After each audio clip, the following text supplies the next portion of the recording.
یا حضرت تشریف لا کر اپنے مواعظ حسنات ہم سب کو مستفید فرمائیں۔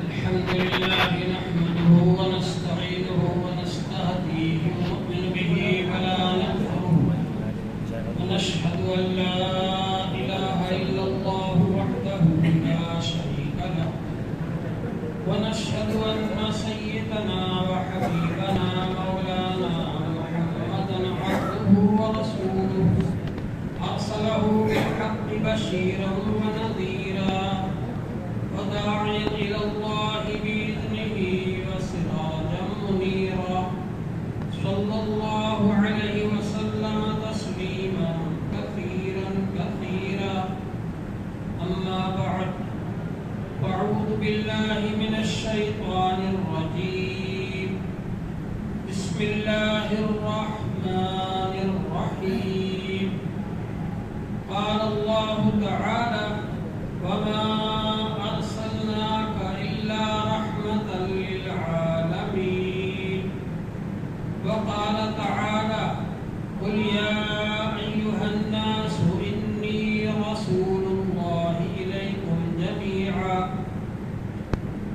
محترم حضرات، یہ ہم سب کی بڑی خوش قسمتی ہے کہ اللہ جل شانہ نے ہم کو یہ ربیع الاول کا مہینہ اور یہ 12 تاریخ کا دن عطا فرمایا، میسر فرمایا ہماری زندگی کے اندر، اس کو ہمارے لیے آسان فرمایا کہ ہم اس دن کو دیکھیں۔ حضور پاک صلی اللہ علیہ وآلہ وسلم کی تشریف آوری سے پہلے دنیا کے اندر کمزور لوگوں پر بڑا ظلم و ستم کیا جاتا تھا، غریبوں پر بڑا ظلم و ستم کیا جاتا تھا، غلاموں کے ساتھ میں بہت برا سلوک کیا جاتا تھا، عورتوں کے ساتھ میں بہت برا سلوک کیا جاتا تھا، لڑکیوں کو پیدا ہوتے ہی زندہ دفن کر دیا جاتا تھا، غلاموں کے ساتھ جانوروں سے زیادہ بدتر سلوک کیا جاتا تھا، ان کی طاقت سے زیادہ کام لیا جاتا تھا، ان کو مارا جاتا تھا، پیٹا جاتا تھا، کھانے کو نہیں دیا جاتا تھا، اور بہت تکلیفیں دی جاتی تھی غلاموں کو۔ اور حضور پاک صلی اللہ علیہ وآلہ وسلم کے تشریف لانے سے پہلے دنیا کے اندر بہت زیادہ بے حیائی اور بدکاری پھیلی ہوئی تھی۔ مکے کے لوگ مجلسوں کے اندر ننگے بیٹھے رہا کرتے تھے، ننگے خانہ کعبہ کا طواف کرتے تھے، چھوٹی چھوٹی باتوں پر 100 سال 50 سال تک جنگیں ہوتی تھی، صرف اتنی سی بات پر کہ پانی پینے میں تیرا گھوڑا آگے کیوں بڑھ گیا، تیرا اونٹ آگے کیوں بڑھ گیا۔ 100 سال 50 سال تک جنگیں ہوتی تھی، اور جب مرتے تھے تو یہ وصیت کر کے مرتے تھے کہ جنگ بند مت کرنا، جنگ جاری رکھنا ہمارے مرنے کے بعد۔ زناکاری درجے عام تھی کہ لوگ شاعری کے اندر اس کا ذکر کرتے تھے اور مشاعرے ہوتے تھے، اس پر فخر کے ساتھ بیان کیا جاتا تھا۔ یہ سب کچھ بے حیائی بدکاری عرب کے اندر پھیلی ہوئی تھی، لکھنا پڑھنا بالکل نہیں جانتے تھے۔ کل 16-17 آدمی پورے عرب میں لکھنا پڑھنا جانتے تھے، مکہ شریف میں 5-6 آدمی لکھنا پڑھنا جانتے تھے، اتنا زیادہ جہالت عام تھی۔ ہمارے یہاں کوئی کتنا ہی بڑا جاہل ہو، اگر اس سے کہہ دو کہ تم جاہل ہو تو وہ آستین چڑھا لے گا، اچھا اس کو جاہل کہتے ہو؟ لیکن ان لوگوں کا یہ حال تھا کہ وہ جہالت پر فخر کیا کرتے تھے۔ عرب کا ایک شاعر کہتا ہے الا لا يجهل احد علينا فنجهل فوق جهل الجاهلين، ہم سے بڑا جاہل کوئی نہیں ہو سکتا، اگر کوئی ہم سے بڑی جہالت بتلائے گا ہم اس سے بھی بڑی جہالت بتلائیں۔ جہالت پر وہ لوگ فخر کیا کرتے تھے، نادانی پر فخر کیا کرتے تھے. ان کے پاس کوئی تہذیب نہیں تھی، ان کے پاس کوئی تمدن نہیں تھا، ان کے پاس کوئی حکومت نہیں تھی، ان کے اوپر کوئی حکومت کرنے کو بھی تیار نہیں تھی. قبائلی نظام تھا، ہر قبیلے کا الگ الگ سردار ہوتا تھا اور ایک قبیلے کے دوسرے قبیلے سے معاہدے ہوتے تھے. ان حالات کے اندر اللہ جل شانہ نے حضور پاک صلی اللہ علیہ وآلہ وسلم کو مکہ مکرمہ میں پیدا فرمایا. اور آپ کے خود کے حالات کیسے تھے؟ آپ کی پیدائش سے پہلے حضرت عبداللہ کا 18 سال کی عمر میں انتقال ہو گیا. حضرت عبداللہ جو آپ کے والد تھے، حضور صلی اللہ علیہ وسلم کی پیدائش سے پہلے ملک شام تشریف لے گئے تھے. واپسی میں مدینے کے قریب ابوا ایک جگہ ہے، وہاں ان کا انتقال ہو گیا اور وہیں دفن کر دیا گیا. حضرت آمنہ رضی اللہ تعالی عنہ جو آپ کی والدہ محترمہ ہیں، انہوں نے کچھ دن رکھا آپ کو گود میں. اس کے بعد میں حضرت حلیمہ سعدیہ رضی اللہ عنہ آ گئی. عرب کا رواج تھا کہ گاؤں دیہات میں دودھ پینے کے لیے بچوں کو بھیج دیتے تھے. حضرت حلیمہ سعدیہ رضی اللہ عنہ لے کر چلی گئی اور آپ ان کے یہاں رہے. اور اس کے بعد پھر بچپن میں پھر آپ تشریف لائے. حضرت نبی پاک صلی اللہ علیہ وآلہ وسلم کی عمر مبارک 6 سال کی تھی کہ حضرت آمنہ رضی اللہ عنہ کا بھی انتقال ہو گیا. حضور صلی اللہ علیہ وآلہ وسلم کو ابھی زیادہ شعور نہیں تھا دنیا کا، دنیا کو آپ نہیں سمجھ پائے تھے. ان حالات میں حضرت آمنہ کا بھی انتقال ہو گیا. 6 سال کی عمر کیا ہوتی ہے؟ حضور صلی اللہ علیہ وسلم پر قبر پر بیٹھے ہوئے ہیں، سب لوگ دفن کر کے چلے گئے. راستے میں یاد آئی کہ ارے وہ بچہ تو ساتھ آیا نہیں. جا کر دیکھا تو آپ قبر پر بیٹھے ہوئے ہیں اور یہ کہہ رہے ہیں امی جان گھر چلو نا. گھر کیوں نہیں چلتی ہو؟ آپ کو معلوم نہیں ہے کہ میرا آپ کے علاوہ کوئی اور نہیں. تو حضور پاک صلی اللہ علیہ وآلہ وسلم کی والدہ محترمہ کی وفات ہوئی اس وقت جبکہ حضور صلی اللہ علیہ وسلم کی عمر مبارک 6 سال. دادا محترم نے عبد المطلب نے آپ کی پرورش فرمائی، لیکن آپ کی عمر ابھی 8 سال کی تھی کہ دادا کا بھی انتقال ہو گیا. دادا قوم کے سردار تھے. جب مسند بچھائی جاتی تھی، تخت بچھایا جاتا تھا اور اس پر وہ بیٹھتے تھے سردار کی حیثیت سے، تو اس تخت پر کسی اور کا بیٹھنا عرب لوگ برا سمجھتے تھے. لیکن حضور صلی اللہ علیہ وسلم چھوٹے تھے اور دادا کی محبت میں جا کر اس تخت پر بیٹھ جاتے تھے. اگر کوئی منع کرتا تھا تو آپ کے دادا کہتے تھے نہیں، اس بچے کو تو میرے ساتھ بیٹھتے. حضور پاک صلی اللہ علیہ وآلہ وسلم 8 سال کی عمر میں دادا کی محبت سے بھی محروم ہو گئے. دادا کا بھی انتقال ہو گیا. فرماتے مجھے اتنا یاد ہے کہ دادا کے جنازے کے پیچھے پیچھے میں روتا ہوا دوڑ رہا تھا. اب اس کے بعد میں آپ کے چچا ہیں ابو طالب. ابو طالب حضرت عبداللہ آپ کے والد صاحب اور ابو طالب یہ دونوں ایک ہی ماں سے تھے. اور دوسرے چچا جو تھے ابو لہب وغیرہ وہ لوگ ان کی ماں ہے. تو عبد المطلب نے انتقال کے وقت اس یتیم بچے کو ابو طالب کے سپرد کیا اور کہا ابو طالب اس یتیم بچے کی پرورش کرنا، اس کا پورا پورا خیال رکھنا. ابو طالب نے، حالانکہ ان کے بھی بہت سارے بچے تھے، لیکن ان سب بچوں سے زیادہ انہوں نے حضور صلی اللہ علیہ وسلم کا خیال رکھا، حضور صلی اللہ علیہ وسلم سے محبت کی. حتیٰ کہ سوتے تھے تو حضور پاک صلی اللہ علیہ وسلم کو ساتھ لے کر سوتے، اور سفر میں جاتے تھے تو حضور صلی اللہ علیہ وسلم کو ساتھ لے کر جاتے، ہر وقت ساتھ رکھتے.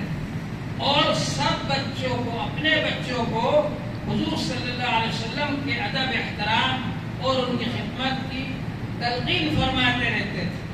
بہرحال حضرت ابو طالب جو ہے ان کے بارے میں میں آپ کے ذہن میں یہ بات صاف کر دوں کہ بعض لوگوں نے ان کے بارے میں یہ کہا ہے کہ وہ ایمان نہیں لائے تھے، اور ایک روایت بھی بنا کر کے بڑی کتابوں میں ٹھونس دی اور اس کی سند بھی بنا دی، جبکہ اس کی سند میں 2 راوی تو ایسے ہیں جو اس وقت تھے ہی نہیں، بعد میں آئے، ایک کو تو مسلمان نہیں ہوئے تھے، ایک پیدا ہی نہیں ہوئے، ایسے 2 راوی اس روایت میں موجود ہیں جو اس وقت تھے ہی نہیں، اور اس روایت کے ساتھ 2 آیتیں بھی ملا دی۔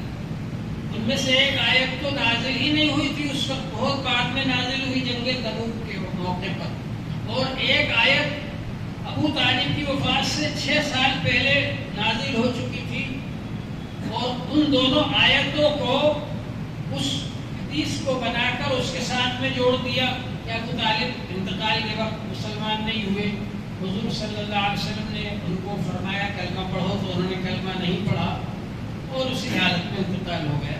یہ غلط روایت ہے۔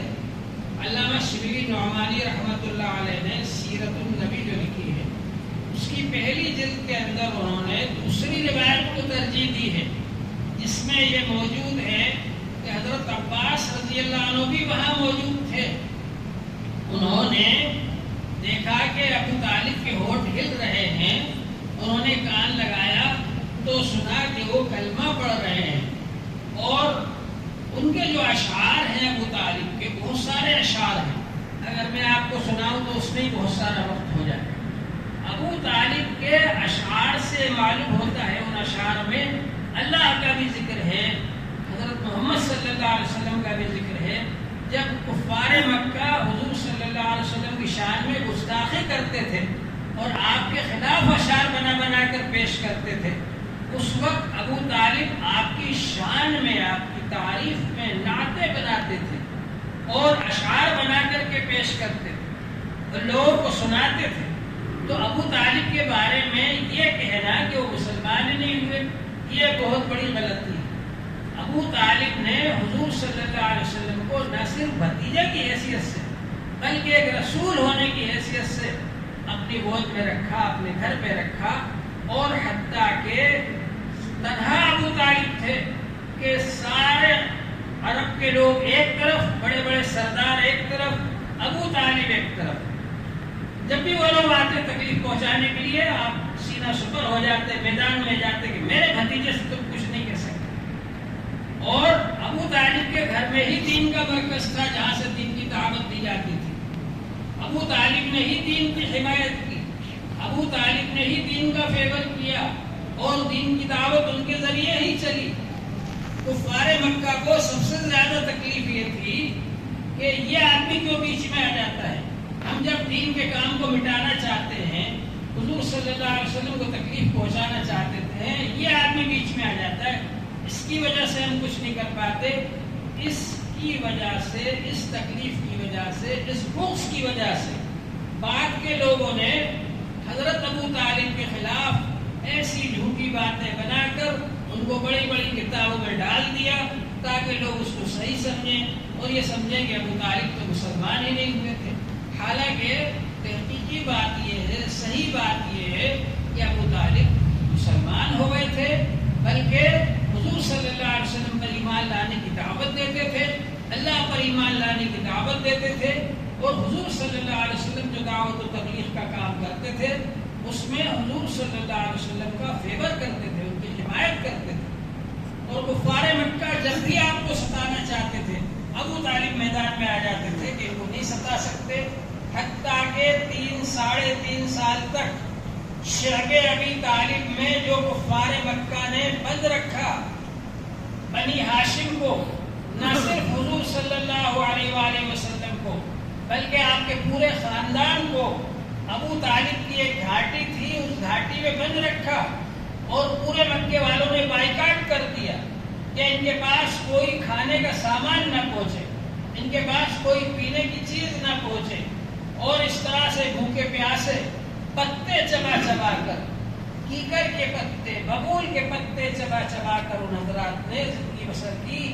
3-3.5 سال تک ان حالات میں بھی ابو طالب حضور صلی اللہ علیہ وسلم کے ساتھ رہے اسی گھاٹی کے اندر، حتیٰ کہ اس گھاٹی کا نام ہی شعب ابی طالب، اور اس گھاٹی سے جب نکلے ابو طالب ہی کی ایک تدبیر سے اور ان کے ایک تدبر سے وہاں سے نکلے، اور جب نکلے تو انہوں نے جو اشعار کہے ہیں اس موقع پر وہ آپ پڑھیے، اس میں حضور پاک صلی اللہ علیہ وسلم کا نام بھی ہے، اللہ جل شانہ کا نام بھی ہے، جس سے یہ معلوم ہوتا ہے کہ ابو طالب پکے مسلمان تھے۔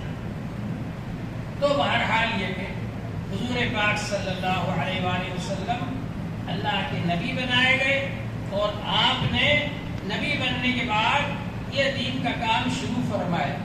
تو حضور صلی اللہ علیہ وسلم ایک تو ولادت کا وقت ہے، جبکہ حضرت آمنہ رضی اللہ عنہا نے آپ کی ولادت سے پہلے یہ خواب دیکھا کہ مکے سے لے کر ملک شام تک نور پھیل گیا، اور یہ خواب دیکھا کہ کسریٰ کے محل کے کنگرے گر گئے۔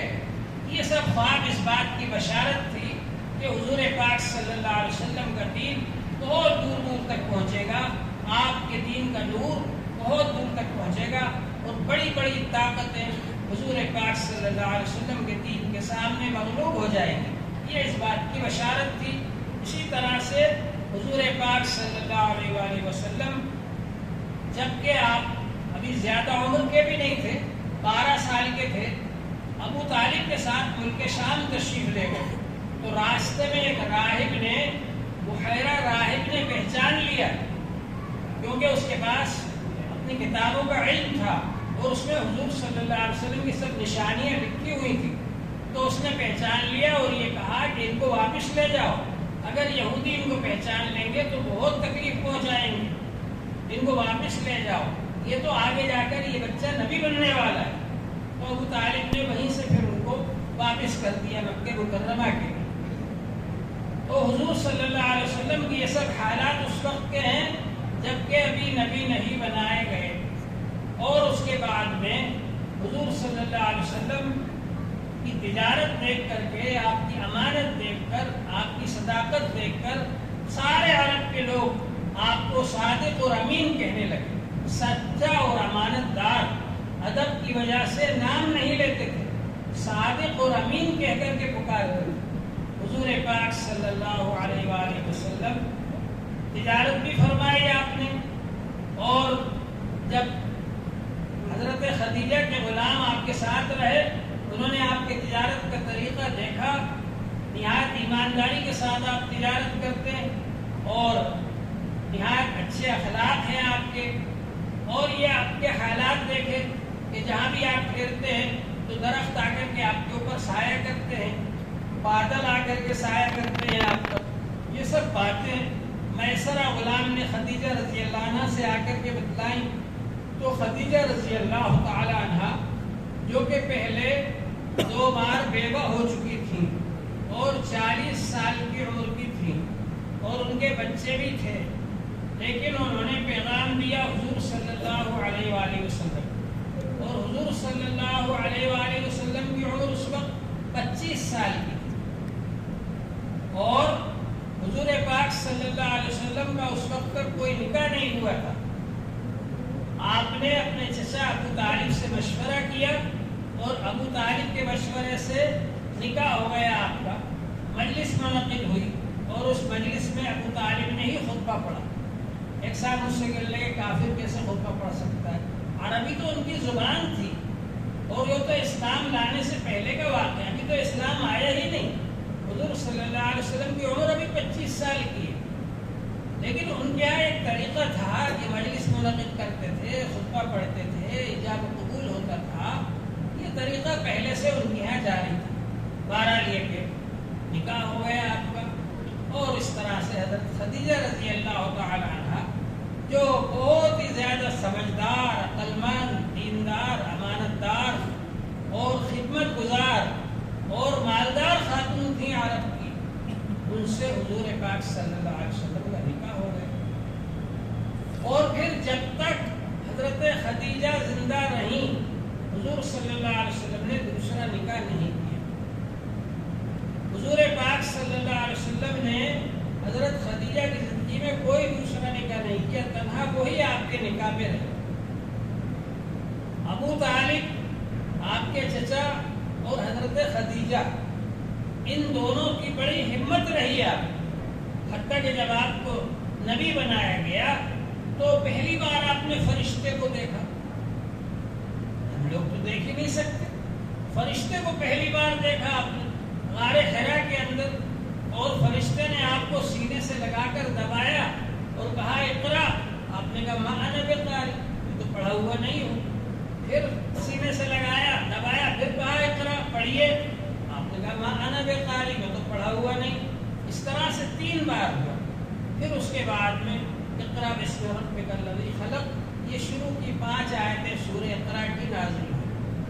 اب جب آپ تشریف لائے تو حضور پاک صلی اللہ علیہ وسلم کا دل گھبرا رہا تھا، بے چینی ہو رہی تھی، اور آپ نے خدیجہ رضی اللہ عنہ کو آ کر پورا واقعہ بتلایا اور یہ کہا کہ ہو سکتا ہے کہ میری جان نہ چلی جائے، جان کا خطرہ ہے مجھے. تو حضرت خدیجہ نے بڑی تسلی دی اور آپ کی 5 ایسی صفات بیان فرمائی کہ ہرگز ایسا نہیں ہو سکتا کہ اللہ آپ کو ضائع کر دے. انک لتصل الرحم، آپ تو صلہ رحمی کرتے ہیں، رشتہ داروں کے ساتھ میں رشتہ جوڑتے ہیں آپ. وتحمل الکلہ، اور جو آدمی بے سہارا ہے، نادار ہے، اس کو آپ سہارا دیتے ہیں، اس کو مال دیتے ہیں آپ. وتکسب المعدوم، اور جس آدمی کے پاس کچھ مال نہیں ہے اس کو آپ کمائی پر لگا دیتے ہیں، اس کو کمانے کا طریقہ بتاتے ہیں، اس کو تجارت کروا دیتے ہیں. اور تعین علی نوائب الحق، آپ آنے والی جو مصیبتیں ہیں، زمینی آسمانی مصیبتیں آ جاتی ہیں، ان مصیبتوں میں بھی آپ مدد کرتے ہیں لوگ، اور جو حق بات ہوتی ہے اس میں آپ مدد فرماتے. تو اس طرح سے انہوں نے حضور صلی اللہ علیہ وسلم کی یہ صفات بیان فرمائی کہ آپ تو لوگوں کے کام آتے ہیں، آپ تو لوگوں کی مدد فرماتے ہیں، آپ تو مظلوموں کا ساتھ دیتے ہیں، آپ تو بے سہارا لوگوں کا ساتھ دیتے ہیں. اس لیے اللہ تعالیٰ آپ کو ضائع نہیں کرے گا. اور پھر وہ لے کر کے گئے اپنے چچا زاد بھائی ورقہ بن نوفل کے پاس، جو بہت دنوں پہلے عیسائی بن گئے تھے، اور انہوں نے انجیل جو اس زمانے میں دوسری زبان میں تھی اس کو عربی میں ترجمہ کیا تھا. عربی میں ترجمہ کر کے لوگوں کو بتاتے تھے اور لکھ کر دیتے تھے. ان کے پاس لے کر کے گئیں. انہوں نے جب یہ بات سنی تو یہ کہا یہ وہی فرشتہ ہے جو حضرت موسیٰ علیہ السلام کے پاس آتا تھا اور حضرت عیسیٰ علیہ السلام کے پاس آتا تھا. اور ورقہ بن نوفل نے کہا کہ ایک زمانہ آئے گا کہ آپ کی قوم آپ کو مکے سے نکال دے گی. کاش کہ میں اس وقت طاقتور ہوتا، اور اگر میں اس وقت تک زندہ رہا تو میں آپ کی مدد کروں گا. لیکن کچھ دنوں کے بعد پھر ان کا انتقال ہوا. بہرحال پھر اس کے بعد آپ تشریف لائے، انہوں نے آپ کو تسلی دی. تو حضور پاک صلی اللہ علیہ وسلم کو 40 سال کی عمر میں نبی بنایا. اس سے پہلے 35 سال کی عمر کا ایک واقعہ اور سنا دوں آپ کہ عرب کے لوگ خانہ کعبہ کو تعمیر کر رہے تھے، اور خانہ کعبہ کو جب تعمیر کر رہے تھے تو اس موقع پر حجر اسود کو رکھنے کے بارے میں جھگڑا ہو گیا. ہر قبیلہ ہر خاندان یہ چاہتا تھا ہم رکھیں حجر اسود کو اس کی جگہ پر. جھگڑا ہو گیا.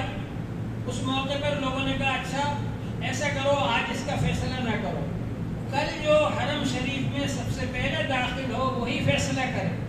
چنانچہ یہ ہوا کہ اس دن کچھ کام نہ کیا جائے. دوسرے دن دیکھا تو حضور پاک صلی اللہ علیہ وآلہ وسلم تشریف فرما ہے. سب لوگ بہت خوش ہوئے کہ آپ صادق ہیں، امین ہیں، آپ اچھا فیصلہ کریں گے. چنانچہ حضور پاک صلی اللہ علیہ وآلہ وسلم نے اپنی چادر مبارک بچھائی اور اپنے دونوں مبارک ہاتھوں سے حجر اسود کو اٹھا کر چادر مبارک میں رکھا، اور ہر قبیلے ہر خاندان کا ایک ایک نمائندہ لیا اور کہا کہ تم اس کو پکڑو چاروں طرف سے اور اٹھا کر کے وہاں پر لاؤ اس چادر کو. جب وہاں پر لے آئے تو حضور پاک صلی اللہ علیہ وسلم نے اپنے دست مبارک سے وہ حجر اسود کو اٹھا کر اس کی جگہ پر لگا دیا. تو اس طرح سے بہت بڑا جھگڑا ٹل گیا، ورنہ بہت بڑا جھگڑا ہو سکتا. تو سب لوگوں نے حضور پاک صلی اللہ علیہ وآلہ وسلم کو اپنا جج مان لیا.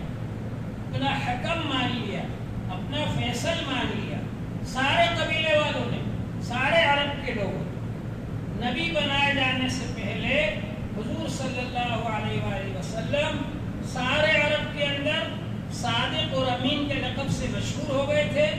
نبی بنائے جانے سے پہلے سارے عرب کے لوگوں نے آپ کو اپنا جج مان لیا اور اپنا حکم مان لیا, اور نبی پاک صلی اللہ علیہ وسلم کے پاس اپنی امانتیں لا کر رکھتے تھے. کٹر سے کٹر دشمن بھی جو تھے وہ بھی اپنی امانتیں حضور پاک صلی اللہ علیہ وسلم کے پاس لا کر کے رکھتے. یہ اخلاق اور یہ مرتبہ اور یہ بلندی درجات حضور صلی اللہ علیہ وسلم کو نبی بنائے جانے سے پہلے حاصل ہو گئی تھی. لہذا جب آپ نبی بنے اور نبی بننے کے بعد آپ نے لوگوں کو جمع فرمایا اور یہ کہا کہ میرے بارے میں تمہاری کیا رائے. سارے لوگوں نے کہا ما جربنا علیک الا صدقا, آج تک سچ کے علاوہ کبھی کوئی جھوٹ کا تجربہ نہیں ہوا آپ سے آپ کے بارے میں, لہذا ہم آپ کو سچا مانتے ہیں.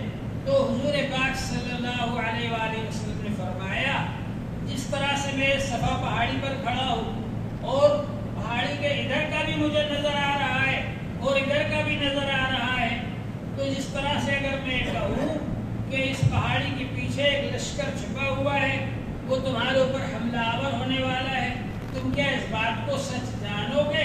تو سب نے کہا بالکل سچ جانیں گے. فرمایا جس طرح سے میں اس پہاڑی پر کھڑا ہوں ایسے اللہ نے مجھ کو ایک بہت بلند درجہ عطا فرمایا ہے اور وہ نبی کا مقام ہے, نبی کا مرتبہ عطا فرمایا, رسول کا مقام عطا فرمایا. میں تمہارے لیے رسول اور نبی بنایا گیا ہوں, اور جس طرح سے پہاڑی پر کھڑے ہونے والے کو پہاڑی کے پیچھے کا حصہ نظر آتا ہے اسی طرح سے مجھ کو تمہاری اگلی زندگی نظر آ رہی ہے کہ اگر تم لوگ ایمان نہیں لائے تو جہنم میں جانا پڑے گا. اس لیے میں تم کو جہنم سے ڈراتا ہوں اور یہ دعوت دیتا ہوں کہ تم لوگ ایک اللہ کو مان لو اور یہ بتوں کی پوجا چھوڑ دو. بس یہ کہنا تھا کہ ابو لہب جو آپ کا چچا بھی ہوتا تھا رشتے میں, ابو لہب نے یہ کہا تبا لکا لہٰذا جمعتنا, تمہارے لیے تباہی ہو بربادی ہو کیا اسی لیے ہم کو جمع کیا تھا یہاں پر.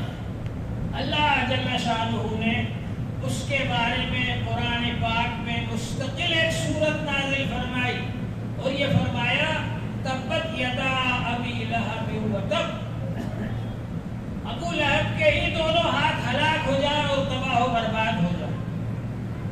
اب بعض لوگ جو ہے عجیب عجیب باتیں بناتے, ارے صاحب وہ تو حضور کا چچا تھا, اس سورت کو زیادہ مت پڑھا کرو. کیوں نہیں پڑھا کرو؟ اللہ نے قرآن پاک میں نازل فرمایا اس حضور صلی اللہ علیہ وسلم کی حمایت میں, آپ کے فیور میں, آپ کی مدد کرنے کے لیے, آپ کو بتلانے کے لیے کہ جو آپ کا دشمن ہے آپ کی مخالفت کر رہا ہے یہ غلط ہے اور آپ حق پر ہیں, اس بات کو ظاہر کرنے کے لیے اللہ تعالی نے سورہ لہب نازل فرمائی. اور لوگوں نے ایک روایت بنا کر کے بڑی کتابوں میں ٹھوس دی کہ صاحب وہ ابو لہب جو ہے اس کو مرنے کے بعد کسی نے خواب میں دیکھا تو اس سے پوچھا کیا حال ہے, کہنے لگا جہنم میں ہے, مگر وہ جو باندھی تھی سمیبہ جب وہ خوشخبری لے کر آئی تھی حضور صلی اللہ علیہ وسلم کی ولادت کے بارے میں تو میں نے ہاتھ سے اشارہ کر کے سمیبہ کو آزاد کیا تھا, تو اس انگلی میں عذاب نہیں ہوتا ہے, باقی پورے بدن میں عذاب ہوتا ہے. لا حول ولا قوت الا باللہ. ایسا خواب اور ایسی جھوٹی روایت بنا کر بڑی کتابوں میں لوگوں نے داخل کر دیا, ٹھوس دیا. قرآن کے مقابلے قرآن کہہ رہا ہے تبت یدا ابی لہب وتب, ابو لہب کے دونوں ہاتھ ہلاک ہو گئے. جب قرآن کہہ رہا ہے کہ ابو لہب کے دونوں ہاتھ ہلاک ہو گئے تو کسی خواب کی وجہ سے, کسی روایت کی وجہ سے یہ کہنا کہ ایک انگلی پر عذاب نہیں ہو رہا ہے کتنی بڑی قرآن کے مقابلے میں گستاخی. بہرحال حضور پاک صلی اللہ علیہ وسلم دعوت دیتے رہے اور آپ یہ کام کرتے رہے. اس وقت کیونکہ وہاں پر کافروں کی حکومت تھی, ابو جہل سردار تھا سب کا, ابو لہب سردار, اس طرح کے جتنے بڑے بڑے لوگ تھے جغادری قسم کے, ان لوگوں کو بڑی تکلیف ہوئی اس بات سے. انہوں نے سوچا کہ اگر لوگ ان کو نبی مان لیں گے اور لوگ ان کے پیچھے چلنے لگیں گے تو ہماری سرداری ختم ہو جائے گی، ہماری سرداری کو خطرہ لاحق ہو جائے گا۔ اور جن لوگوں کو انہوں نے غلام بنا رکھا تھا، جن لوگوں سے وہ کام لیتے تھے، بیگار لیتے تھے، جن لوگوں کو مارتے تھے، پیٹتے تھے، کھانے کو نہیں دیتے تھے، ان کو حضور صلی اللہ علیہ وسلم نے کلمہ پڑھنے کی وجہ سے آنکھوں سے لگایا، سینے سے لگایا، سر پر بٹھایا، ان کو حضور صلی اللہ علیہ وسلم نے بڑے درجات عطا فرمائے۔ تو اس کی وجہ سے لوگ مسلمان ہونا شروع ہو گئے، اسلام میں داخل ہونے لگے، لوگ قرآن پاک کو ماننے لگے۔ قرآن پاک میں اللہ جل شانہ نے ایسی تاثیر رکھی ہے کہ جو بھی حضور پاک صلی اللہ علیہ وآلہ وسلم کے پاس آتا تھا، حضور پاک صلی اللہ علیہ وآلہ وسلم اس کو قرآن پاک پڑھ کر سناتے تھے، اور وہ قرآن پاک سن کر ایمان لے آتا تھا اور کلمہ پڑھ لیتا تھا۔ تو وہ لوگ کہا کرتے تھے ساحر ہیں، جادوگر ہیں، ان کے پاس مت جایا کرو، جو ان کے پاس جاتا ہے اس پر جادو کر دیتے ہیں، اور جو جاتا ہے وہ ان جیسا ہی ہو جاتا ہے۔ طرح طرح سے انہوں نے لوگوں کو روکنے کی کوشش کی۔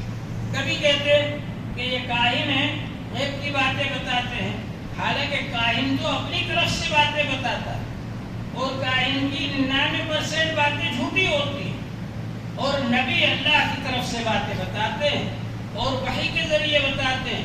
اللہ جل شانہ نے جو بات ان کو وحی کی بتائی ہے، غیب کی بتائی ہے، اس کو بتاتے ہیں، اور وہ باتیں 100% سچ ہوتی ہیں۔ تو بہرحال وہ اس طرح سے پروپیگنڈا کرتے تھے حضور پاک صلی اللہ علیہ وآلہ وسلم کے خلاف۔ یہ حضور صلی اللہ علیہ وسلم کے خلاف پروپیگنڈا کوئی یہ نیا کام نہیں ہے، یہ اس زمانے میں بھی ہوتا تھا اور بہت زیادہ ہوتا تھا۔ لیکن اس زمانے میں اگر کافر لوگ غلط پروپیگنڈا کرتے تھے حضور صلی اللہ علیہ وسلم کی شان میں، گستاخی کرتے تھے، تو صحابہ اکرام حضور صلی اللہ علیہ وسلم کی شان بیان کرتے تھے، تعریفیں کرتے تھے، نعتیں سناتے تھے، اور حضور صلی اللہ علیہ وسلم کے اوصاف اور کمالات اور صفات کو بیان کرتے تھے، تاکہ سب لوگوں کو معلوم ہو جائے کہ کافروں کی باتیں جھوٹی ہیں اور حضور صلی اللہ علیہ وسلم کی باتیں سچی ہیں۔ آج اس زمانے میں جو حضور صلی اللہ علیہ وسلم کی گستاخی کرنے والے ہیں وہ تو خوب پروپیگنڈا کر رہے ہیں، لیکن ہم لوگ خاموش بیٹھے ہوئے، ان کا میڈیا چاروں طرف پھیل رہا ہے اور حضور صلی اللہ علیہ وسلم کی شان میں گستاخی کر رہے ہیں، آپ کے بارے میں غلط سلط باتیں بیان کر رہے ہیں، اور ہم لوگوں کا حال یہ ہے کہ ہم حضور صلی اللہ علیہ وسلم کی صفات کو بیان نہیں کرتے، ہم حضور صلی اللہ علیہ وسلم کے کمالات کو بیان نہیں کرتے، ہم حضور صلی اللہ علیہ وسلم کے اخلاق کو بیان نہیں کرتے۔ لوگوں کو پتہ نہیں، ہمارے پڑوس میں اگر کوئی غیر مسلم رہتا ہے اس کو بھی ہم نہیں بتاتے کہ ہم نبی صلی اللہ علیہ وسلم کو مانتے ہیں اور ان کے ایسے ایسے کمالات ہیں اور ایسے شان والے آدمی ہیں، ان کو ہم نہیں بتاتے۔ تو اس کا نتیجہ ہے کہ ان لوگوں کا پروپیگنڈا بہت زیادہ بڑھ جاتا ہے، اور ہم لوگ جب بات میں بات کہتے ہیں تو ہماری بات میں وزن نہیں رہتا، ہماری بات کو لوگ سنتے نہیں، کیونکہ پہلے ان لوگوں نے اپنی غلط باتیں پھیلا دی۔ اس لیے ضرورت اس بات کی ہے کہ ہم لوگ حضور صلی اللہ علیہ وسلم کے بارے میں آپ کی سیرت پاک، آپ کے اخلاق، آپ کے اعمال، آپ کی صفات کو لوگوں کے سامنے بیانات کرتے رہیں، بتاتے رہیں لوگوں کو کہ حضور صلی اللہ علیہ وسلم کتنے کمال والے تھے۔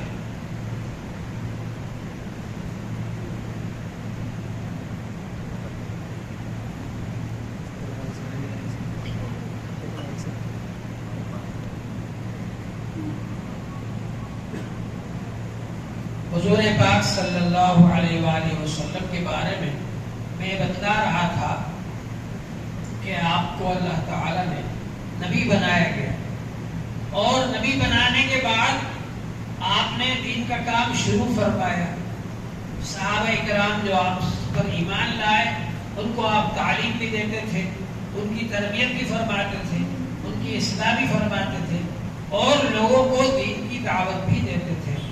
اور اس وقت کیونکہ حرم شریف کے اندر آپ کو آنے سے روکتے تھے لوگ، لہذا آپ نے دار ارقم کو مرکز بنایا۔ حضرت ارقم رضی اللہ تعالیٰ عنہ کا جو گھر تھا اس میں وہ 40-50 صحابہ جو مسلمان ہوئے تھے وہ رہا کرتے تھے اور وہیں پر آپ ان کو تعلیم دیا کرتے تھے۔ اس کے بعد حضرت عمر رضی اللہ تعالیٰ عنہ جب مسلمان ہو گئے تو حضرت عمر رضی اللہ عنہ نے کہا کہ اب ہم یہاں دار ارقم میں نماز نہیں پڑھیں گے، حرم شریف میں ہی جا کر کے ہم نماز پڑھیں گے، اور اب کسی کی ہمت نہیں کہ ہم کو روک کر دکھائے۔ بہرحال پھر حرم شریف میں نماز شروع ہو گئی۔ تو اس طرح سے یہ سب سلسلہ چلتا رہا، حتیٰ کہ 13 سال تک مکے والے ان مسلمانوں کو مارتے رہے، حضور پاک صلی اللہ علیہ وسلم کو تکلیفیں پہنچاتے رہے۔ مکے والے ابو طالب کے پاس آئے اور ان سے کہا کہ تمہارے بھتیجے کو سمجھاؤ، اگر تم نہیں سمجھاؤ گے تو پھر ہم تمہارا کوئی خیال نہیں کریں گے، ہم جو چاہیں گے کریں گے۔ ابو طالب فکر مند ہو گئے، حضور پاک صلی اللہ علیہ وسلم سے کہا کہ بھتیجے یہ سردار لوگ آئے اور یہ ایسا کہہ رہے ہیں۔ تو حضور پاک صلی اللہ علیہ وآلہ وسلم نے فرمایا اگر یہ لوگ میرے ایک ہاتھ پر سورج اور ایک ہاتھ پر چاند رکھ دیں اور یہ چاہیں کہ میں اس کام سے رک جاؤں جس کام پر اللہ جل شانہ نے مجھے مقرر فرمایا ہے، تو یہ ہرگز نہیں ہو سکتا۔ یا تو یہ کام کرتے کرتے میری عمر تمام ہو جائے گی یا یہ دین ساری دنیا میں پھیل جائے۔ ان لوگوں نے آپ کو طرح طرح کی تکلیفیں پہنچائی، پریشان کیا، لالچ دی کہ ہم آپ کو بادشاہ بنا لیتے ہیں، ہم آپ کو حاکم بنا لیتے ہیں، ہم عرب کی حسین ترین عورت سے آپ کی شادی کر دیتے ہیں، اگر آپ کو خزانے کی ضرورت ہے عرب کے سارے خزانے لا کر آپ کے قدموں میں ڈھیر لگا دیتے ہیں، لیکن آپ یہ دین کا کام کرنے سے رک جائیے۔ اس موقع پر حضور صلی اللہ علیہ وآلہ وسلم نے یہ بات فرمائی کہ اگر میرے ایک ہاتھ پر سورج اور ایک ہاتھ پر چاند بھی لا کر کے رکھ دو اور یہ کہو کہ میں اس دین کے کام سے رک جاؤں جو اللہ نے مجھے ذمہ دار بنایا ہے اس کام کا، تو ایسا ہرگز نہیں ہو سکتا۔ تو بہرحال آپ یہ دین کا کام کرتے رہے۔ جب انہوں نے دیکھا کہ ان کو نہیں روک سکتے، ہم شیب ابی طالب کے اندر بھی قید رکھا 3-3.5 سال، اس کے بعد بھی آپ اپنا کام کرتے رہے، تو اب انہوں نے یہ سوچا کہ اب ایک آخری حربہ اختیار کیا ہوگا، اور وہ آخری حربہ کیا ہے کہ ان لوگوں نے یہ اعلان کر دیا کہ جو شخص نبی صلی اللہ علیہ وسلم کا سر قلم کر کے لائے گا اس کو 100 اونٹ انعام میں دیے جائیں گے۔ دارالندوہ کے اندر میٹنگ ہوئی اور اس میٹنگ کے اندر مشورہ ہوا کہ ان کو کیسے قتل کیا جائے۔ ابو طالب کا بھی شیب ابی طالب سے نکلنے کے بعد انتقال ہو چکا تھا، حضرت خدیجہ رضی اللہ عنہ کا بھی انتقال ہو چکا تھا۔ اب ان حالات میں جو ظاہری سہارے تھے، حفاظت کرنے والے تھے، مدد کرنے والے تھے، وہ ختم ہو گئے، تو ان لوگوں کی جرأت بہت بڑھ گئی، عرب کے لوگوں کی، اور انہوں نے دارالندوہ میں بیٹھ کر مشورہ کیا کہ کیا کرنا چاہیے۔ تو دارالندوہ میں شیطان آیا مشورہ دینے کے لیے، بہت بزرگ آدمی بن کر، اور اس نے کہا کہ ہر قبیلے سے، ہر خاندان سے ایک ایک آدمی لوگ اور سب مل کر اکٹھے ہو کر ایک دم مارے۔ ظاہر ہے کہ ایک خاندان بنو ہاشم وہ ان سب سے بدلہ نہیں لے سکے، تو یہ بات سب کو پسند آ گئی، فیصلہ ہو گیا اس پر۔ لہذا ہر قبیلے کے ایک ایک آدمی نے تلوار لے کر کے اور حضور صلی اللہ علیہ وسلم کا گھر گھیر لیا۔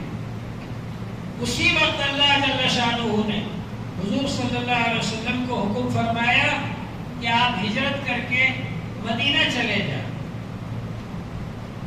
آپ نے ابوبکر رضی اللہ عنہ سے کہا، اور انہوں نے کہا اللہ کے رسول میں بھی آپ کے ساتھ چلوں گا۔ کہا ٹھیک ہے، دونوں حضرات۔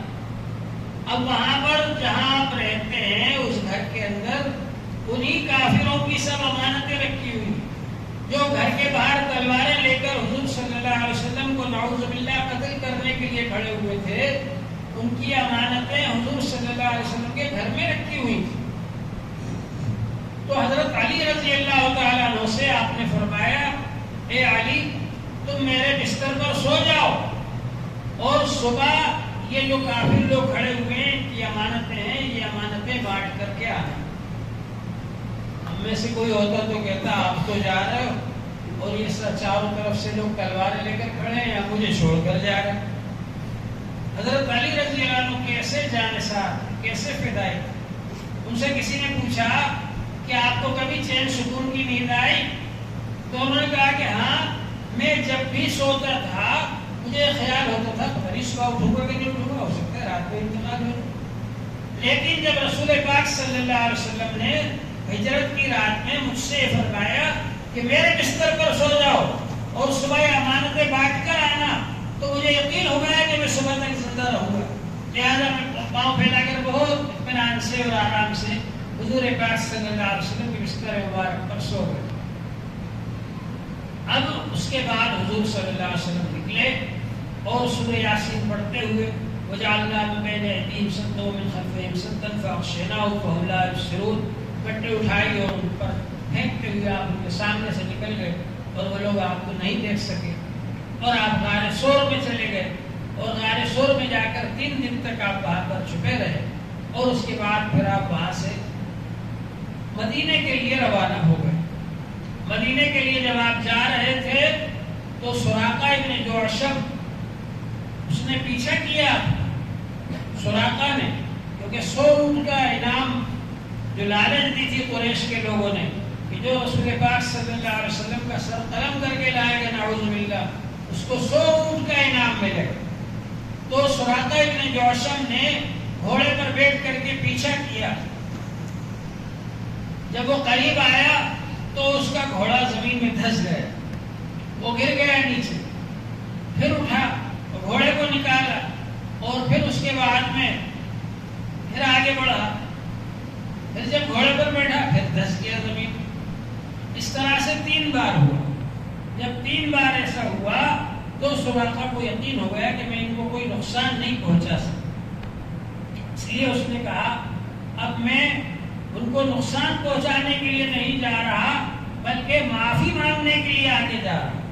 چنانچہ پھر وہ گھوڑا نہیں دھسا اور پھر آگے بڑھ کر حضور پاک صلی اللہ علیہ وسلم سے کہا کہ اللہ کے رسول، مجھے یقین ہو گیا کہ آپ اللہ کے رسول ہیں، میں کلمہ پڑھتا ہوں، اور مجھے یہ بھی یقین ہے جس طرح آج بے سہارا اور بے یار و مددگار آپ کی قوم نے آپ کو مکے سے نکالا ہے، مجھے یقین ہے کہ ایک دن آپ مکے میں ضرور فتح یاب ہو کر کے داخل ہوں گے، لہذا آپ مجھے امن نامہ لکھ دیجئے کہ جب آپ مکہ مکرمہ کو فتح کریں اور یہاں پر امیر اور حاکم بن کر کے آئیں تو اس وقت آج کے دن کی مجھے سزا نہ دیجیے۔ تو حضور پاک صلی اللہ علیہ وسلم نے ان کو امن نامہ لکھوا کر کے دیا۔ بہرحال حضور پاک صلی اللہ علیہ وسلم مدینہ منورہ تشریف لے آئے۔ مدینے کے لوگ روزانہ انتظار کرتے تھے اور سنیۃ الوداع کی پہاڑیوں پر آ کر کے انتظار کرتے رہتے تھے کہ حضور صلی اللہ علیہ وسلم کب تشریف لائیں۔ آپ جب وہاں پر تشریف لائے سب لوگوں نے استقبال کیا اور اس کے بعد آپ 14 دن تک قباء میں ٹھہرے، وہاں ایک مسجد تعمیر کروائی آپ نے، اور اس کے بعد پھر آپ اندر تشریف لے گئے شہر کے اندر، اور مدینے کے ہر شخص کا یہ ارادہ تھا، یہ چاہت تھی کہ آپ میرے گھر پر قیام فرمائیں، میں آپ کا میزبان بنوں۔ حضور پاک صلی اللہ علیہ وسلم نے اونٹنی مبارک کو چھوڑ دیا، کہا یہ اونٹنی جہاں جا کر کے بیٹھ جائے گی میں اس کا مہمان رہوں گا۔ چنانچہ وہ اونٹنی جا کر ابو ایوب انصاری رضی اللہ عنہ کے گھر پر بیٹھ گئی اور آپ ان کے یہاں ہی مہمان رہے۔ اور ابو ایوب انصاری رضی اللہ عنہ وہ شخص ہیں کہ بہت پرانے زمانے میں تبع بادشاہ ہوا کرتے تھے، تبع نام کے، وہاں مدینے کے جو بادشاہ ہوتے تھے ان کو تبع کہا جاتا تھا۔ جیسے مصر کے بادشاہ کو فرعون کہتے تھے، بہت سارے فرعون گزرے وہاں، ایسے ہی مدینے کے جو بادشاہ ہوتے تھے ان کو تبع کہا جاتا تھا۔ تو ان لوگوں کو معلوم ہو گیا تھا کہ نبی آخر الزمان آئیں گے اور وہ مدینے میں آ کر کے ٹھہریں گے۔ تو تبع بادشاہ جو اس زمانے میں تھے، پرانے زمانے میں، انہوں نے وصیت نامہ لکھا تھا کہ ہمارے خاندان کے جو بھی لوگ اس زمانے میں موجود ہوں وہ نبی آخر الزمان صلی اللہ علیہ وسلم کو اپنے گھر میں ٹھہرائیں اور ان کی میزبانی کریں۔ چنانچہ ابو ایوب انصاری رضی اللہ تعالیٰ عنہ جو ہیں وہ اسی خاندان میں سے تھے اور انہوں نے میزبانی کی۔ تھی حضور پاک صلی اللہ علیہ وآلہ وسلم کی، آپ نے ان کے یہاں قیام فرمایا، اور پھر مسجد نبوی تعمیر فرمائی آپ نے، اور پھر اس کے بعد میں مدینے کا ایک ماحول بن گیا، اور مدینے کے اندر حضور صلی اللہ علیہ وآلہ وسلم نے سب کو جوڑ کر کے ایک کر لیا۔ مدینے کے رہنے والے اوس اور خزرج، یہ دو قبیلے تھے عرب کے، یہ بھی آپس میں لڑتے رہتے تھے، ان کو بھی حضور صلی اللہ علیہ وسلم نے آپس میں جوڑ دیا اور ملا دیا۔ جو مہاجرین آئے تھے اور جو انصار تھے، مہاجرین اور انصار کے درمیان مواخات قائم فرمائی۔ مواخات کے معنی بھائی چارہ، ایک مہاجر ایک انصاری ان کو آپس میں بھائی بنا دیا، ایک مہاجر ایک انصاری ان کو آپس میں بھائی بنا دیا۔ تو انصاری صحابی اپنے مہاجر بھائی کو لے کر گئے اور کہا یہ جو مکان ہے اس میں سے آدھا تمہارا آدھا میرا، یہ جو دکان ہے اس میں سے آدھی میری آدھی تمہاری، یہ جو کھیتی ہے اس میں سے آدھی تمہاری آدھی میری۔ حتیٰ کہ اگر کسی کے پاس دو بیویاں تھیں تو انہوں نے کہا جس کو تم پسند کرو گے میں طلاق دے دوں گا، تم نکاح کر لینا بعد میں عدت گزرنے کے بعد۔ لیکن وہ بھی صحابہ تھے، وہ تو اللہ کے لیے ہجرت کر کے گئے تھے، اپنا سب کچھ مال مکے میں چھوڑ کر گئے تھے، ان کے دل میں کوئی حرص نہیں تھی مال و دولت کی۔ انہوں نے کہا یہ سب تم کو مبارک، ہمیں تو بازار کا راستہ بتا دو، ہم تجارت کریں گے، اللہ برکت دے۔ بہرحال حضور صلی اللہ علیہ وسلم نے مواخات قائم فرمائی، بھائی چارہ قائم فرمایا، اور اس طرح سے صحابہ اکرام شیر و شکر بن کر رہے، حتیٰ کہ آپ نے جو حکومت قائم فرمائی مدینہ منورہ میں، اس کے اندر یہودیوں کو بھی شامل فرما لیا، اس میں نصرانیوں کو بھی شامل فرما لیا، اور یہ ایک معاہدہ طے پایا کہ اگر مدینے پر کوئی حملہ کرے گا ہم سب مل کر اس کا مقابلہ کریں گے، اور آپس میں ہم لوگ نہیں لڑیں گے۔ اس طرح سے آپ نے معاہدہ فرمایا۔ میثاق مدینہ جس کو کہا جاتا ہے، اس میثاق مدینہ کے اندر تقریباً 50 دفعات ہیں جن سے کہ مدینہ کی حکومت تشکیل پاتی ہے، مدینہ کی حکومت بنتی ہے، اور اس طرح سے حضور پاک صلی اللہ علیہ وسلم نے مدینہ منورہ کے اندر پہلی اسلامی جمہوری حکومت قائم فرمائی۔ اس سے پہلے لوگ جبر اور ظلم کے ذریعے سے حکومت کیا کرتے تھے۔ عرب کے اندر تو جو خاندان میں برادری میں جو چودھری ہوتے تھے ان کی حکومت چلا کرتی تھی، جیسے یہاں بھی کچھ دنوں پہلے تک ہر برادری کے الگ الگ چودھری ہوتے تھے اور ان کی حکومت چلا کرتی تھی، جب تک وہ نہیں آ جائیں تو کھانے میں کوئی کھانا شروع نہیں کر سکتا، اور بہت ساری چیزیں تھیں۔ بہرحال یہ کہ عرب کے اندر قبائلی نظام تھا، خاندانی حکومتیں تھیں، جو خاندان تھے ان کے جو چودھری تھے ان کی حکومتیں تھیں، اور ایران میں اور روم میں شاہی حکومت تھی، بادشاہی حکومتیں تھیں۔ اسلام نے آ کر کے سب سے پہلی اسلامی جمہوری حکومت قائم فرمائی۔ اس جمہوری حکومت کے اندر حضور پاک صلی اللہ علیہ وآلہ وسلم نے عدل و انصاف کا نظام قائم فرمایا، ایسا انصاف قائم کیا کہ جو بھی چوری کرے اس کے ہاتھ کاٹ دیے جائیں، جو زنا کرے اس کو سنسار کر دیا جائے، اگر کوئی شخص کسی کو قتل کر دے اس کے بدلے میں اس کو قتل کر دیا جائے۔ یہ جو سزائیں آپ نے رکھی یہ اس لیے رکھی تاکہ امن و امان قائم ہو جائے۔ شاہ فیصل صاحب جب امریکہ گئے تو وہاں کے لوگوں نے ان سے کہا کہ صاحب آپ کے اتنی سخت سزائیں دی جاتی ہیں، تو انہوں نے کہا تمہارے یہاں کتنی چوری ہوتی؟ تو انہوں نے بتایا کہ ایک دن میں اتنے 1000 چوریاں ہوتی۔ تو انہوں نے فرمایا ہمارے یہاں 10 سال میں ایک چوری ہوئی تھی، ہم نے ہاتھ کاٹ دیا تھا، اس کے بعد سے ابھی تک چوری نہیں ہوئی۔ تو جب اسلامی نظام قائم ہوتا ہے، عدل و انصاف قائم ہوتا ہے، تو اس کی وجہ سے امن و امان قائم ہوتا ہے۔ آج ہر آدمی یہ کہتا ہے امن ہونا چاہیے، امن ہونا چاہیے۔ عدل و انصاف جب ہوگا تو امن و امان بھی ہوگا۔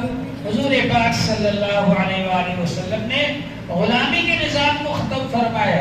جو لوگوں کو غلام بنا رکھا تھا، ان کو پریشان کیا جاتا تھا، آپ نے منع کیا اور یہ فرمایا کہ غلاموں کو نہ مارو، غلاموں کو وہی کھلاؤ جو تم کھاتے ہو، غلاموں کو وہی پہناؤ جو تم پہنتے ہو، غلاموں کے ساتھ اچھا سلوک کرو، ان کی طاقت سے زیادہ ان سے کام نہ لو۔ حضور پاک صلی اللہ علیہ وآلہ وسلم نے عورتوں کے ساتھ حسن سلوک کرنے کا حکم دیا اور فرمایا استوصوا بالنساء خیرا، عورتوں کے ساتھ اچھا سلوک کرنے کی وصیت حاصل کر لو۔ اس سے پہلے یہ حال تھا کہ حضور پاک صلی اللہ علیہ وسلم کی تشریف آوری سے پہلے لڑکیوں کو زندہ دفن کر دیا جاتا تھا۔ حضور صلی اللہ علیہ وآلہ وسلم نے لڑکیوں کے زندہ دفن کرنے کو منع فرما دیا۔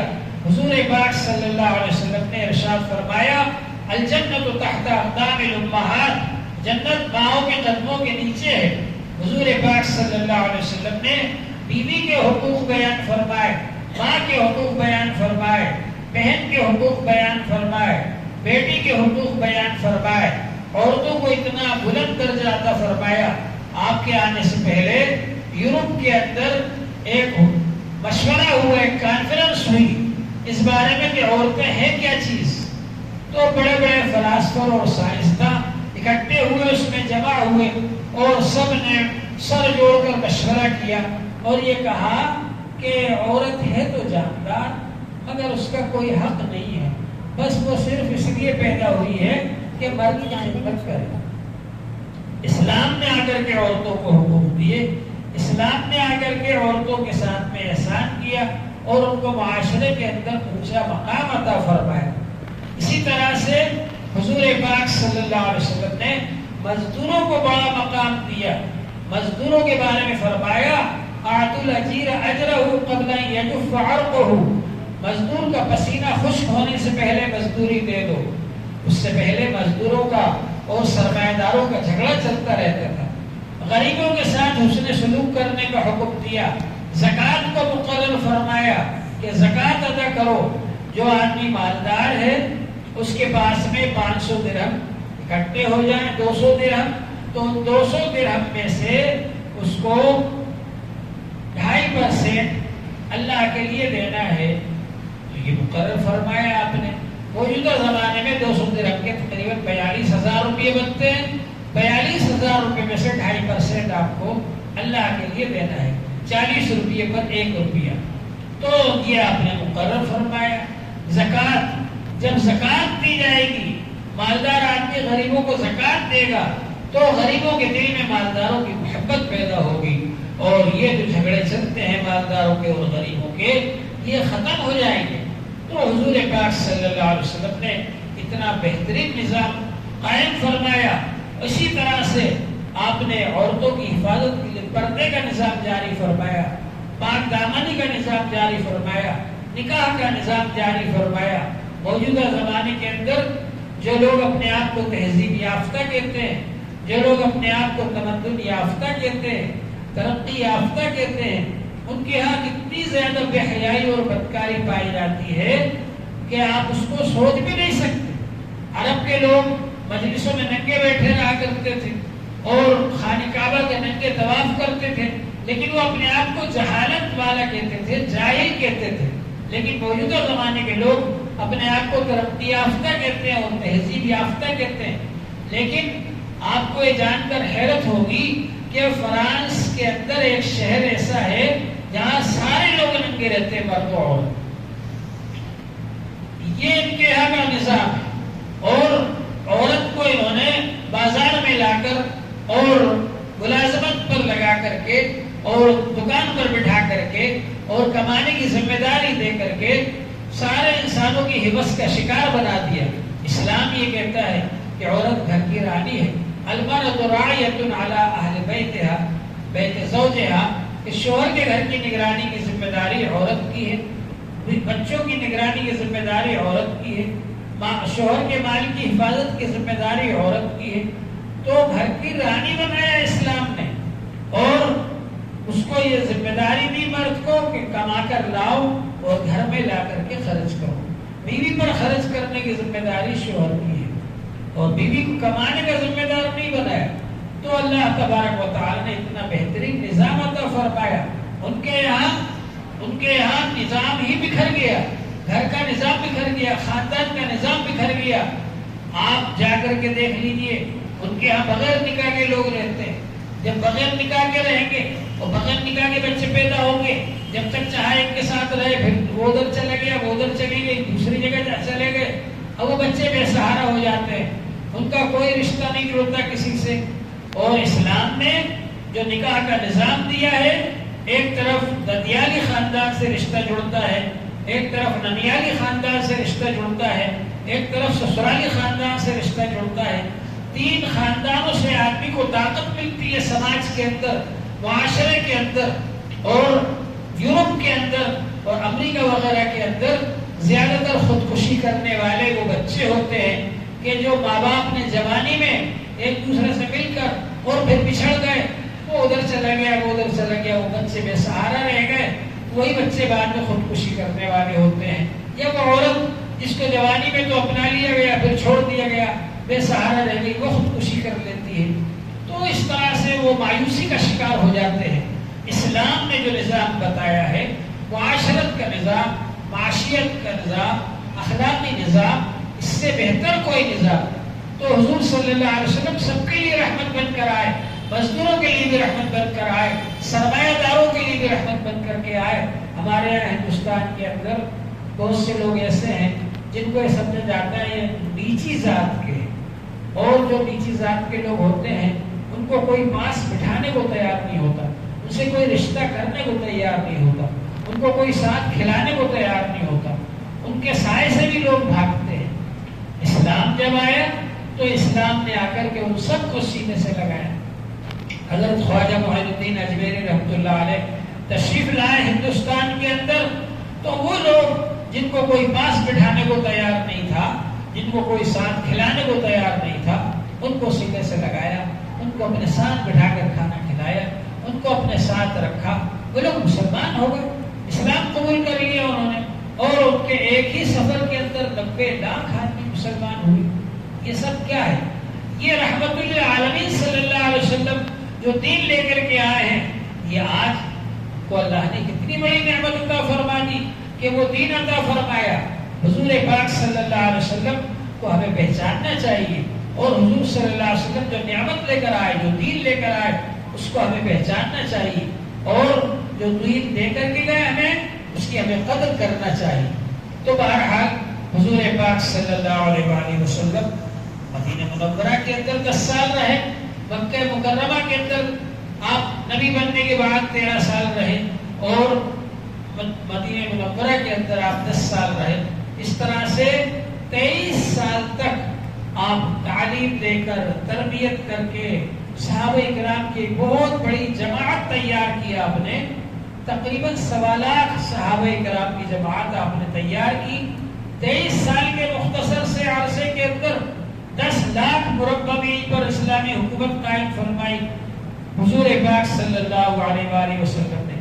حالانکہ انبیاء علیہ السلام کا مقصد حکومت قائم کرنا نہیں ہوتا، لیکن یہ بتلانا ہوتا ہے کہ اگر تم کو حکومت مل جائے تو تم کس طرح سے حکومت چلاؤ گے. لہذا حضور صلی اللہ علیہ وسلم نے نہایت عدل و انصاف کے ساتھ میں حکومت چلا کر کے بتلائی. اور اس کے بعد جب حضور پاک صلی اللہ علیہ وسلم اس دنیا سے تشریف لے جا رہے تھے تو آپ نے یہ وصیت فرمائی، الصلاۃ والصلاۃ وما ملکت ایمانکم استوصوا بالنساء خیرا. کوئی بھی آدمی ہو، اس کے بڑے جو وصیت کر جاتے ہیں ان کا بڑا خیال رکھتا ہے. حضور صلی اللہ علیہ وسلم نے ہم کو دنیا سے جاتے وقت یہ وصیت فرمائی، نماز کا اہتمام کرنا، نماز کا اہتمام کرنا، غلاموں کے ساتھ اچھا برتاؤ کرنا، عورتوں کے ساتھ اچھا برتاؤ کرنا. اور حضور پاک صلی اللہ علیہ وسلم نے ہم کو دین پر قائم رہنے کی وصیت فرمائی. ترکت فیکم امرین لن تضلوا ما تمسکتم بہما. میں تمہارے لیے 2 چیزیں چھوڑ کر کے جا رہا ہوں، ان دونوں کو جب تک مضبوطی سے پکڑے رہو گے کبھی گمراہ نہیں ہوگے. حضور پاک صلی اللہ علیہ وآلہ وسلم جب اپنا کام پورا فرما چکے، اللہ جل شانہ نے حجۃ الوداع کے موقع پر آیت پاک نازل فرمائی، الیوم اکملت لکم دینکم واتممت علیکم نعمتی ورضیت لکم الاسلام دینا. آج میں نے دین تمہارے لیے مکمل کر دیا اور اپنی نعمتوں کو تمہارے لیے پورا کر دیا۔ ایک یہودی نے حضرت عمر رضی اللہ عنہ سے کہا یہ آیت اگر ہمارے علاقے میں ہمارے مذہب میں نازل ہو جاتی تو ہم اس دن کو عید کا دن منا لیتے جس دن یہ آیت نازل ہوئی تھی۔ تو حضرت عمر رضی اللہ عنہ نے کہا مجھ کو معلوم ہے یہ آیت کب نازل ہوئی، یہ آیت حجۃ الوداع کے موقع پر نازل ہوئی، عرفے کا دن تھا، اس دن حضور صلی اللہ علیہ وسلم میدان عرفات میں تھے، وہ تو عید کا ہی دن تھا، لہذا آپ کو الگ سے کوئی عید منانے کی ضرورت ہی نہیں۔ اور ہمارے یہاں عید منانے کا اصول یہ ہے کہ رسول پاک صلی اللہ علیہ وآلہ وسلم نے جس چیز کو عید مقرر فرما دیا وہ عید ہے۔ حضور صلی اللہ علیہ وآلہ وسلم نے جس چیز کو عید مقرر نہیں فرمایا وہ عید نہیں ہے۔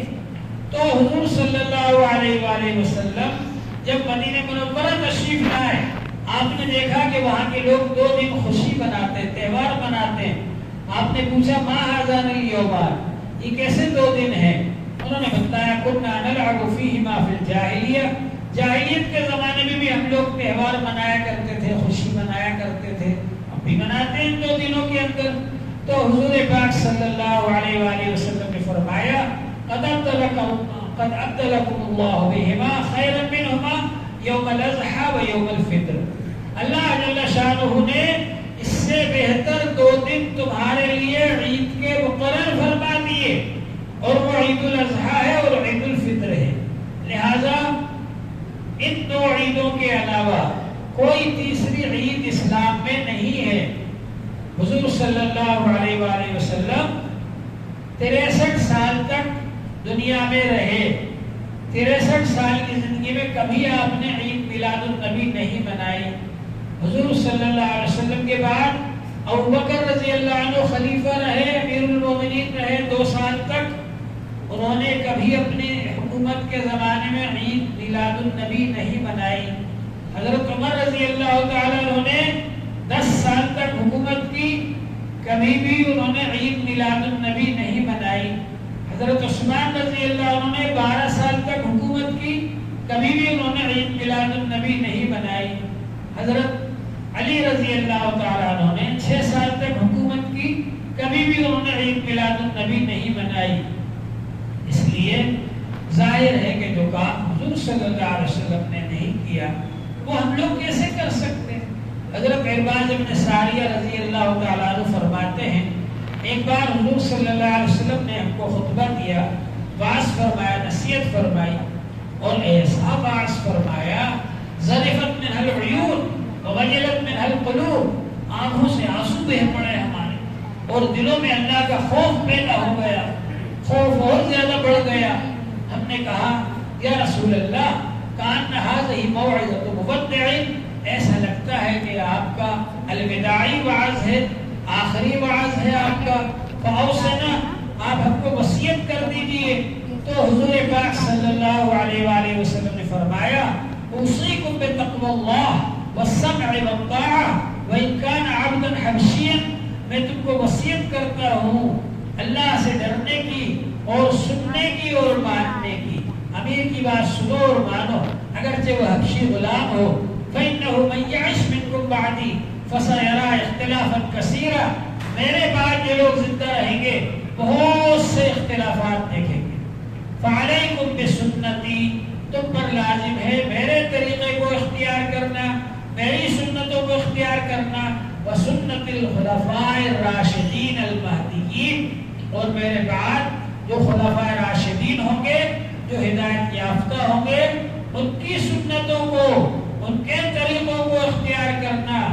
فإنه من يعش منكم بعدي فسيرى اختلافا كثيرا فعليكم بسنتي وسنة الخلفاء الراشدين المهديين وإياكم ومحدثات الأمور، اور نئی نئی پیدا کی جانے والی چیزوں سے بچنا۔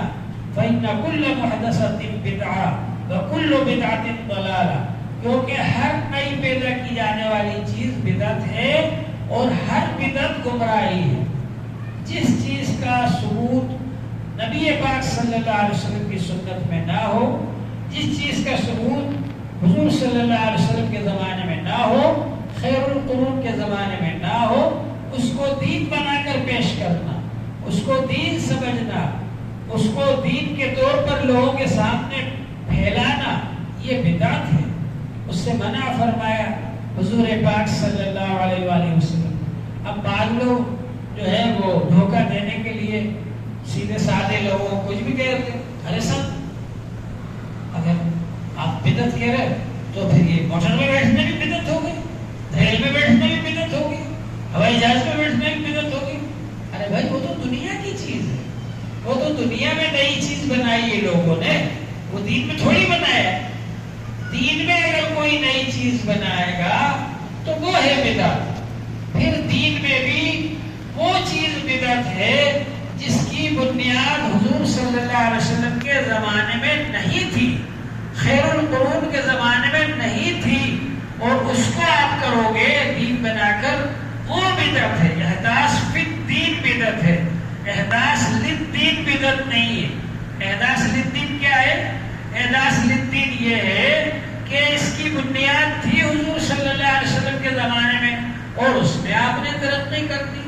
حضور صلی اللہ علیہ وسلم کے زمانے میں صحابہ کرام پڑھتے تھے، علم حاصل کرتے تھے آپ سے۔ اصحاب صفہ چبوترا تھا، مسجد نبوی میں باہر رہتے تھے، تعلیم حاصل کرتے تھے۔ وہ صفہ چبوترا ہی آپ کا مدرسہ تھا، وہاں بیٹھ کر کے پڑھاتے تھے۔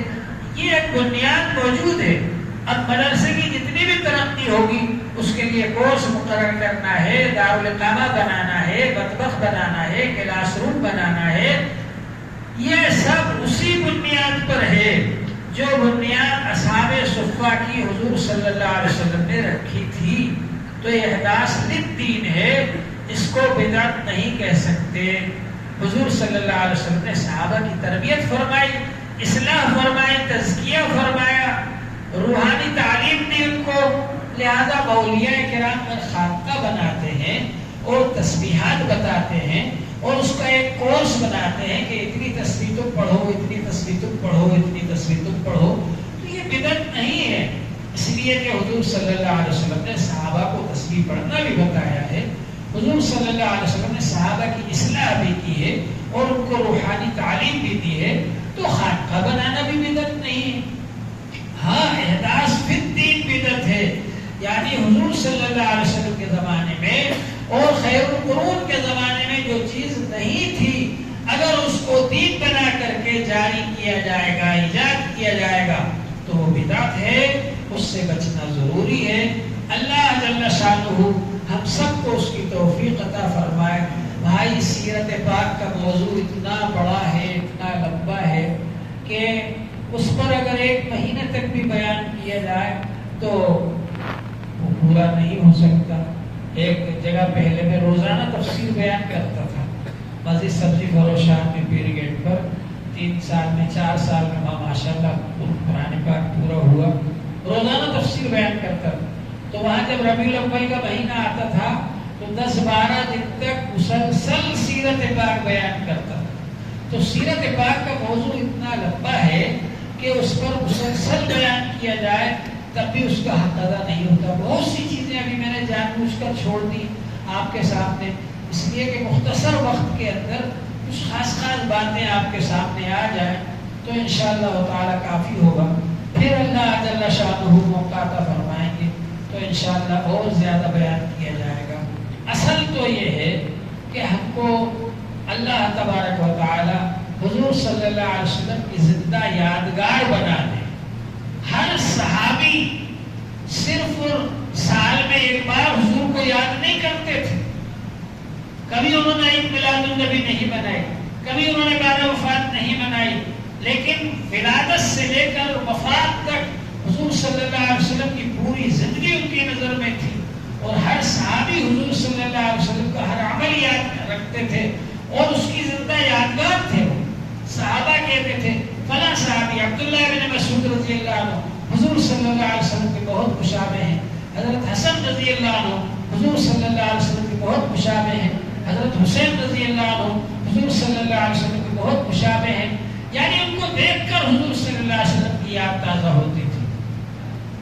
ہم لوگ اس بات کی کوشش کریں کہ ہم سنتوں کے بارے میں جو کتابیں لکھی گئی ان کو پڑھیں، جو کتابیں حدیث کے بارے میں لکھی گئی وہ پڑھیں، اور کوشش کریں کہ ہماری زندگی میں ہر کام حضور صلی اللہ علیہ وسلم کے طریقے کے مطابق ہو، اور ہم خود زندہ یادگار بن جائیں حضور صلی اللہ علیہ وآلہ وسلم کی۔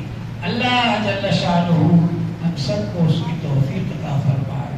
وآخر دعوانا الحمدللہ رب العالمین۔